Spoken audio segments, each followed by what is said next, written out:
This is News 8 Football Frenzy.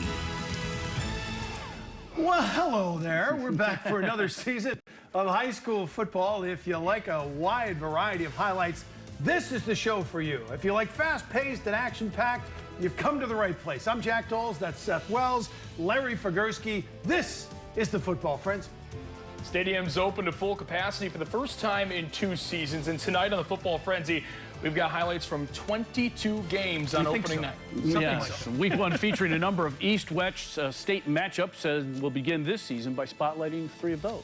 All right, let's start in, of all places, the Big House. What a great place to start a season. Catholic Central getting an early test against Lapeer, and they were down 7-0. Joey Silveri hits Nolan Ziegler. The Notre Dame commit prances into the end zone. Extra point, no good. They trailed 7-6. Still in the first, down 21-13. Silveri hands off to Ronan Russell Dixon. He breaks a tackle, makes this cut here. And the transfer from Grand Rapids Christian, 57-yard touchdown run, 21-20. Catholic Central trailed at that point. End of the second quarter, Silveri to Nolan Ziegler. Second time they hook up. This is a touchdown and a 2-point conversion. Cougars led 28-21 at the half. They go on to win. Big one tonight, 43-21. Very impressive. Yeah, spotlight number 2 shining on Rockford tonight, where the Rams hosted Sterling Heights Stevenson out of Metro Detroit. Rockford coming off an 8-1 season and a trip to the state semis a year ago under then new head coach Brent Cummings. And tonight, dedicating their newly renamed stadium in honor of that guy, Brent's longtime successor, Ralph Munger. It was known as the Ted, yet always also as the house that Ralph built. And tonight, Ted Carlson Stadium officially dedicated and renamed their Carlson Munger Stadium, complete with a new video board, scoreboard, locker rooms, LED lighting, although that was something tonight. Lots more. You can find more on that right now at woodtv.com. As for the game, the Rams shooting for a 27th consecutive playoff appearance, entertaining Sterling Heights Stevenson. Titans 7-2 a season ago. Over the middle there, Zach Ahern, first of many, had 2 in the air, more on the ground to come. They led it 7-0. Then after a safety, got another again. It's Ahern. Look at him put this one on the mark and pulled down back of the end zone. Rockford jumped out to a 16-0 lead this game. Then we had a long rain delay. Well, first they got this touchdown in the second quarter. Ahern again near side. Look at a little patience. Cut back at the 10, and the big guy sprints in, dives in, 23-7. Then an hour 40 lightning delay. Finally, after that, back out of it, here comes Sterling Heights Stevenson. Back-to-back touchdowns and 2-point conversions in the final 3 minutes of the second quarter. Tied the game at 23, and then the lights went out. The new LED lighting went out for a while. When they finally got that back on, Rockford answered early in the third quarter, and again, Ahern, near side, takes it in. Rockford at last word leading this one. Was it 44-30 now, guys? 37-30 the mark. Still finishing up. That's the latest score we have from Rockford after those long delays. And our third and final spotlight game of the night takes us out to Cedar Springs. The Red Hawks were 5-3 last year. They have made the playoffs in 4 straight seasons. No easy task, though, on opening night. Let's head out to Cedar Springs. The Red Hawks taking on Saginaw Swan Valley. We'll pick it up midway through the first quarter. The Red Hawks on the move. Antoine Nichols goes right, then bounces it outside left, makes a man miss, and is off to the races. 44 yards to the house. The Red Hawks took the early lead. Not long after, they would get it back. And how about the spin move from Aiden Brunin? And you can't catch him. 70 yards to the house down the near sideline. Cedar Springs led 14-0 after 1 quarter. Then in the second, the Red Hawks keep it rolling. Alex Ream able to navigate through traffic in for 6. They had a big lead the last time we checked. All right, another East versus West matchup being played in Metro Detroit. Zeeland East made the trip, a long trip to Warren Woods Tower, and they were up 17-14. Max Cochran on the option. He's going to rumble in for the touchdown, and the Chicks open a 24-14 lead. They were off and rolling, and then Cochran again, 26-yard touchdown, and Zeeland East wins big tonight. Final score 45-14. Back home, an intriguing all-West Michigan matchup. First to give you the score, then I can tell you 42-28 Bulldogs winners on the road to wrap up that East-West rivalry. Meanwhile, that intriguing matchup of all West Michigan teams at Jenison. The Cats building something special, yet facing a tough test tonight against Forest Hill Central, who led it 16-0 in the second quarter. Then this, Justin Osterhaus up top for Connor Milton, who wins the jump ball. It was 23-0 Rangers. Still in the third quarter, Jacob Bonnet, far side. He gets the corner, and he is gone. 75 yards for the score. Forest Hill Central knocking off Jenison tonight, 29-14. In Lowell, the annual Pink Game opens the season for the Red Arrows. They host two-time defending state champion Mona Shores. We'll start things off in the first quarter after a Lowell fumble. A shuttle pass here to Dimitri Roberson. 94 yards to the house. The Sailors took an early 6-0 lead, and that was a trend tonight for Mona Shores. Still in the first, this is Elijah Johnson. A 3-yard touchdown run right up the gut. The Sailors had a 14-0 lead. Mona Shores wins this one 56-14. Game number 7 features a couple of area powerhouses. East Grand Rapids and Zeeland West. John Shillito leading the Ducks. Year number 17 for the program. And in their first possession, it's Skylar Goering. Waltzes into the end zone from 6 yards out. 2-point conversion makes it 8-0. Second quarter, their second possession of the game. They strike again. It's Parker Lavelle on 3rd and 2 from the 3rd and goal. Touchdown, 16-0. East finally gets on the board here. Put together a drive. Jeremy James on the Wildcat goes into beast mode. He's in for the score. That cut the lead to 16-7, but it was all Zeeland West after that. They just march downfield and score again. 44-27, Zeeland West over East Grand Rapids. In Holland tonight, familiar face at a new place. Longtime Montague head coach, 3-time state champ, making his debut. That's Pat Collins with West Ottawa. Panthers hosting Northview, fell way behind, 23-6. Look at this catch, however.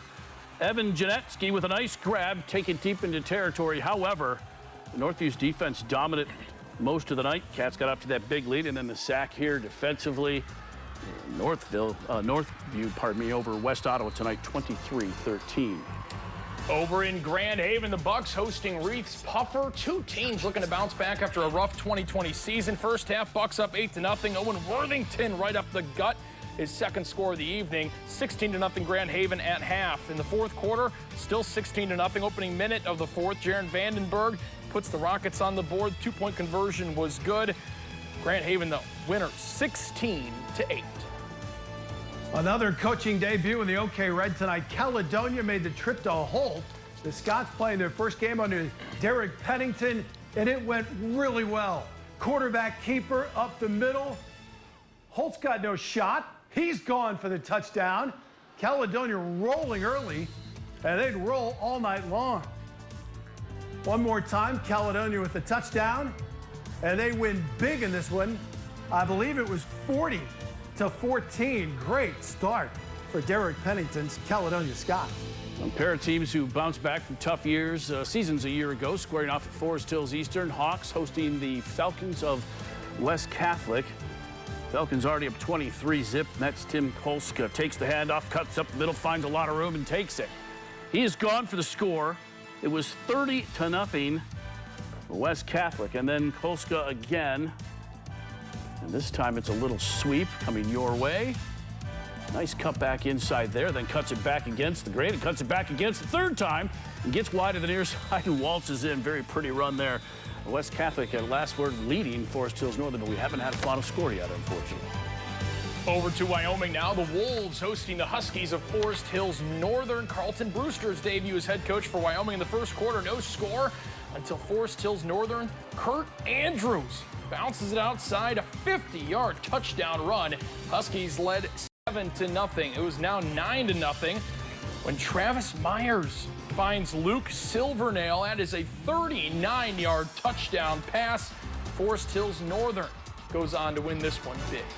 12 down, 10 more to go, including a battle of perennial small-town powers. Montague hosting Edwardsburg. Plus, we'll head down south to Portage, KZoo, and Plainwell. That and more still ahead of the Frenzy.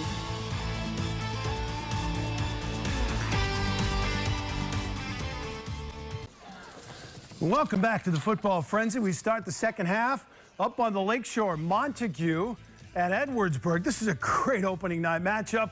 Well, this Edwardsburg team of power again. Connor Ostrander, big hole, 6-0 Eddies early. Next possession, Logan McCauley going to take the handoff, power his way through the tacklers, stumbles into the end zone.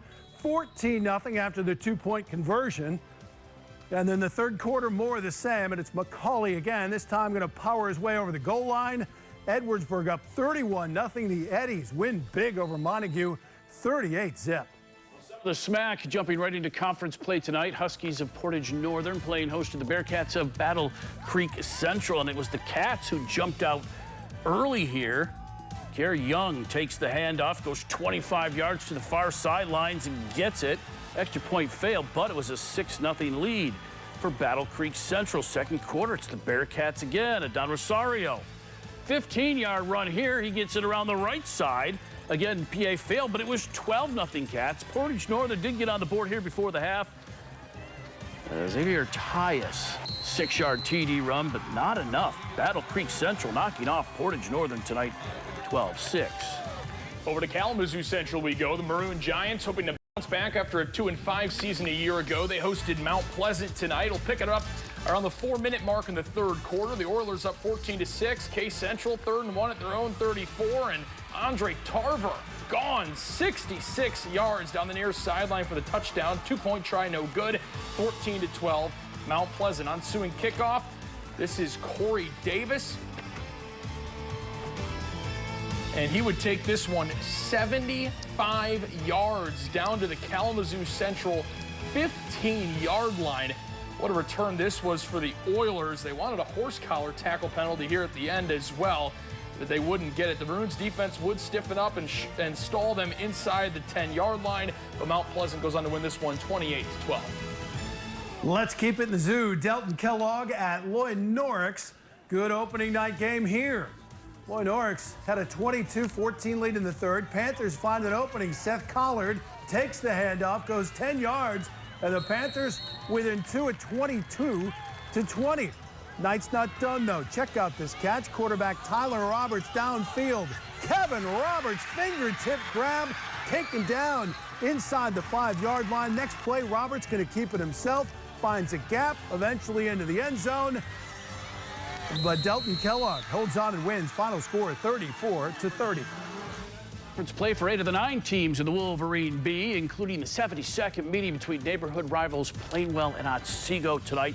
First play from scrimmage after a big kick return. Plainwell's Deshaun Schumacher. He's gone down the near sidelines, gets past the last man there and takes it the distance, 60 yards for the score. Extra point failed. Plainwell up 6-0. They liked it. Otsego went 3 and out. Plainwell then turned it right back over, and it's David Hamilton this time. He gets free, and this one will cover 50 yards down the far sideline. They complete the 2-point conversion, made it 14-zip. Plainwell going on to knock off Otsego tonight, 21-7. And over to Grant we go for Grant and Comstock Park. We're going to start things off in the first possession here. And this is DeWitt with the ball, and he's able to split it up the middle. 25-yard touchdown run, 7-0 Panthers. Next possession, another great run from DeWitt, this time 68 yards. Might be a play of the week candidate as he makes multiple people miss down the near sideline. 14-0 Comstock Park. They would just keep the ball rolling from there. They go on to win this one 55-7. And 19 takes it to Hastings. The Saxons trying to build on last year's 6-2 finish. Open against another team that had some fun in the playoffs. Thornapple Kellogg second quarter scoreless. Saxons the inside give. Slaughter rumbles into the end zone. 6-0. TK on the move. Inside the red zone, Carson Burbridge hits Zachary Gibson around the defender. Game tied at 6. Hastings will end up going to win this game, though. Final score 30-6. In Greenville, Tom Halleck making his debut as head coach of the hometown Yellow Jackets.